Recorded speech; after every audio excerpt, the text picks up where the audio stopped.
ସମସ୍ତଙ୍କୁ ଆଉ ଥରେ ସ୍ୱାଗତ କରୁଛି। ଆପଣଙ୍କର କିଛି ଯେତେବେଳେ ଏଣ୍ଟ୍ରି କରୁଥିବେ ବ୍ୟାଙ୍କ ଆକାଉଣ୍ଟ, ସେତେବେଳେ ଏମିତି କିଛି ଆପଣଙ୍କର ପ୍ରୋବ୍ଲେମ୍ ଦେଖାଉଥିବ।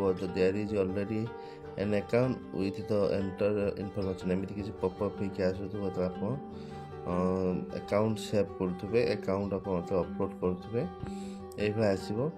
ତ ତା'ମାନେ ଆପଣଙ୍କର ଯେଉଁ ଏସ୍ଏଚ୍ଜିରେ ଆପଣ ଏଣ୍ଟ୍ରି କରୁଛନ୍ତି, ଯେଉଁ ଆପଣଙ୍କର ଆକାଉଣ୍ଟଟା, ସେ ଅଲରେଡ଼ି ଆପଣଙ୍କର ମୋବାଇଲରେ ଆପଣ ଯେତେବେଳେ ଏଣ୍ଟ୍ରି କରୁଛନ୍ତି, ସେତେବେଳେ କେଉଁଠି ନା କେଉଁଠି ଆକାଉଣ୍ଟ ଦୁଇଟା ସମାନ ଅଛି, ଏମିତି ହେଇକି ଆସୁଥିବ।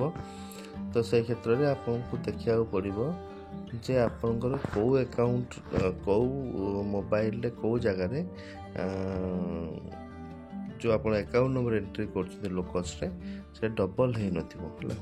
ତ ଯଦି ଡବଲ୍ ହେଇଥିବ, ତାହେଲେ ଏମିତି ପପଅପ୍ ହେଇକି ଆସିବ, there is already an account with the entered information. ଯେଉଁ ଇନଫର୍ମେସନ୍ ଆପଣ ଦେଇଛନ୍ତି ସେଇଟା ଅଲରେଡ଼ି ଆପଣଙ୍କର ହେଇଛି। ତ ସେଥିପାଇଁ ଆପଣଙ୍କୁ ଏମିତି ଦେଖିବାକୁ ପଡ଼ିବ ଯେ ଆପଣ ଦେଖନ୍ତୁ, ଏମିତି ଆପଣ ଦେଖାଇ ଦେଉଛି କେମିତି ଆପଣ ଦେଖିବା, ଆଉଥରେ ଖୋଲିକି ଦେଖାଇ ଦେବା ଆପଣଙ୍କୁ। ଏମିତି ସେମିତି ଆସୁଥିବ, ଏମିତି ବି କିଛି ଆସୁଥିବ, there is already an account with entered information, ଏମିତି ବି ଆପଣଙ୍କର କିଛି ମେସେଜ୍ ଏମିତି ଆସୁଥିବ।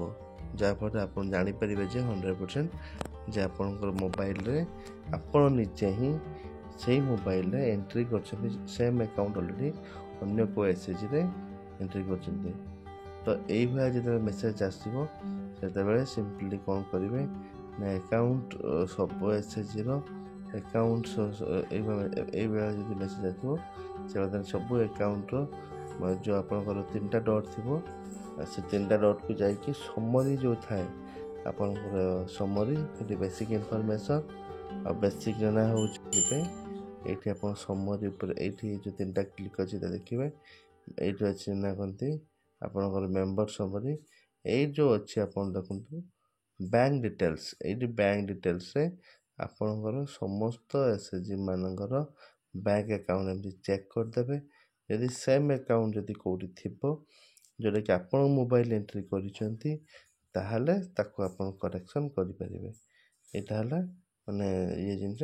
ଆପଣ ଆଉଥରେ ବି କହିଦେଉଛି, ଯଦି already exist in the account ଏମିତି ଦେଖିବେ, ତାହେଲେ ଆପଣଙ୍କୁ ସମରି ଯାଇକି ସେଠି ସମସ୍ତ ଆକାଉଣ୍ଟ, ଯେଉଁ ଏସ୍ଏଚ୍ଜିର ଆକାଉଣ୍ଟ, ଆପଣ ଯେତେବେଳେ ଏସ୍ଏଚ୍ଜି ଆପଣଙ୍କର ଥିବ, ସେ ଏସ୍ଏଚ୍ଜି ଆକାଉଣ୍ଟକୁ ଆପଣ ଆଉଥରେ ଭେରିଫାଏ କରତେ ପଡ଼ିବ। ଆପଣଙ୍କ ମୋବାଇଲରେ ସେଇଟା ଥିବ, ସେଟାକୁ ଆପଣ ଭେରିଫାଏ କଲେ ଅଟୋମେଟିକ୍ ଆପଣ ନୂଆ ଯଦି ଆକାଉଣ୍ଟ ଏଣ୍ଟ୍ରି କରିବାକୁ ଚାହୁଁଛନ୍ତି, ସେ ଆକାଉଣ୍ଟଟା ଅଟୋମେଟିକ୍ କରେକ୍ଟ ହେଇକି ଯିବ। ତ ଏଇଭଳିଆ ସିଚୁଏସନ୍ରେ ଆପଣମାନଙ୍କୁ ତ ପୂର୍ବରୁ ଯେଉଁ ଆକାଉଣ୍ଟ ସମରି ଯାଇକି ସବୁ ଏସ୍ଏଚ୍ଜିର ଆକାଉଣ୍ଟକୁ ଚେକ୍ କରିଦେତେ ପଡ଼ିବ। ଯଦି ସେମ୍ ଆକାଉଣ୍ଟ ଥିବ, ତାକୁ ଆଗେ କରେକ୍ସନ୍ କରିକି ଏଠିକି ଆଗକୁ ଆସିକି କରେକ୍ସନ୍ କଲେ, ଏଇ ବ୍ୟାଙ୍କ ଡିଟେଲ୍ସରେ କରେକ୍ସନ୍ କଲେ, ଅଟୋମେଟିକ୍ ଆପଣଙ୍କର ପ୍ରୋବ୍ଲେମଟି ସର୍ଟ ଆଉଟ୍ ହେଇଯିବ। ଏଇଠି ଆପଣ ଦେଖନ୍ତୁ କି ଏଇଠି ଆପଣଙ୍କର ଯେଉଁ ଅଛି ସମରି, ସେ ସମରିରେ ଆପଣ ଜାଣିପାରିବେ। ସମରିରେ ମାଇଲେ ଆପଣ ଜାଣିପାରିବେ ଯେଉଁ ଅଛି ଆପଣଙ୍କର ବ୍ୟାଙ୍କ ଡିଟେଲ୍ସ, ଏ ବ୍ୟାଙ୍କ ଡିଟେଲ୍ସରେ ଆପଣ ଜାଣିପାରିବେ। ତ ସମସ୍ତଙ୍କୁ ବହୁତ ବହୁତ ଧନ୍ୟବାଦ। ଏଇଭଳିଆ ପ୍ରୋବ୍ଲେମ୍ ଯଦି ଥିବ, ଆପଣ ଏମିତି ବ୍ୟାଙ୍କ ସମରିରେ ଯାଇକି ସବୁ ସର୍ଟ ଆଉଟ୍ କରିପାରିବେ। ସମସ୍ତଙ୍କୁ ଧନ୍ୟବାଦ।